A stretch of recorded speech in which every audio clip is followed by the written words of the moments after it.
There is no further discussion on the amendment. It is now in order to consider amendments to the ANS to H.R. 179. I recognize Ranking Member Huffman for the purpose of offering an amendment, excuse me, designated Huffman number 1. Thank you, Mr. Chairman. Without objection, the amendment is considered read. I recognize the gentleman. Thank you, Mr. Chairman. You're doing great, by the way, Thank with you. a little help. Mr. Chairman, my colleagues argue that this bill simply expands an existing authority to provide the Forest Service with additional tools to fight wildfires by expediting certain forest management projects. Expanding the pace and scale of smart science-based forest restoration is a goal that we all share. My amendment offers a clear, responsible way to achieve that goal without taking shortcuts or causing inconsistent categorical exclusion standards. Specifically, the amendment incorporates language taken verbatim from the definition of categorical exclusion, language that was included in the Fiscal Responsibility Act at the direct urging of my Republican colleagues, and it was signed into law last Congress. If we really want consistent, clear permitting standards, let's be consistent.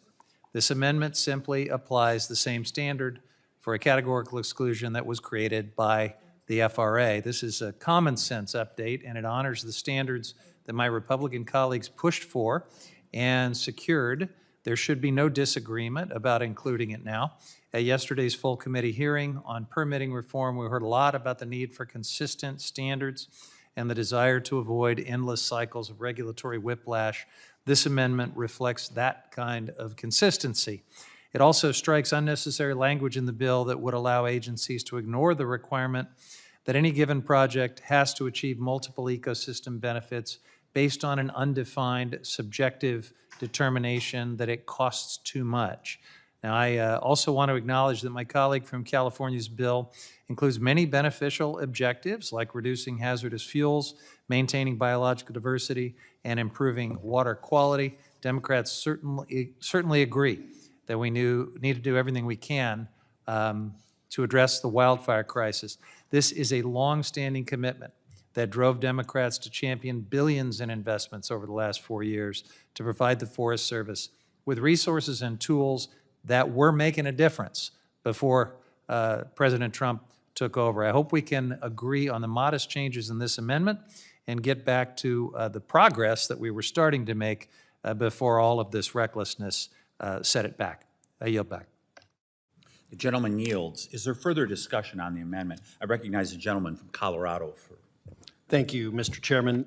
It's interesting, after the hearing that we had yesterday, that my friends on the other side of the aisle said that they'd be open to permitting reform if we protected community input.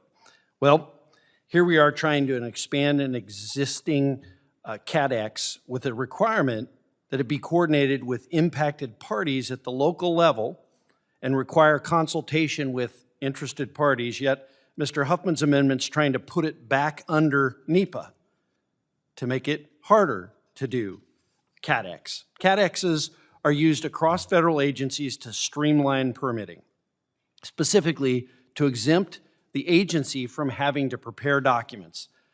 I really ask my colleagues why you would essentially bar your community from having access to the same tools that Mr. Amodei and Mr. McClintock's communities have when it comes to forest management.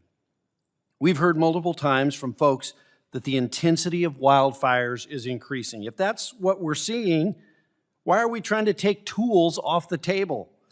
My constituents live right next to the Pike National Forest, and they want the same level of protection the Tahoe Basin communities receive. Our forest managers want the same tools available to them to protect their communities. And if folks want to work together on permitting reform to protect communities from devastating wildfires, I urge my colleagues to oppose this amendment. Thank you, Mr. Chairman. I'll yield back. The gentleman yields. Is there further discussion on the amendment? If there is no further discussion on the amendment, the question is on the amendment offered by Ranking Member Huffman, designated Huffman number 1. All those in favor signify by saying aye. Those opposed say no. No. In the opinion of the chair, the noes have it and the amendment is not agreed to.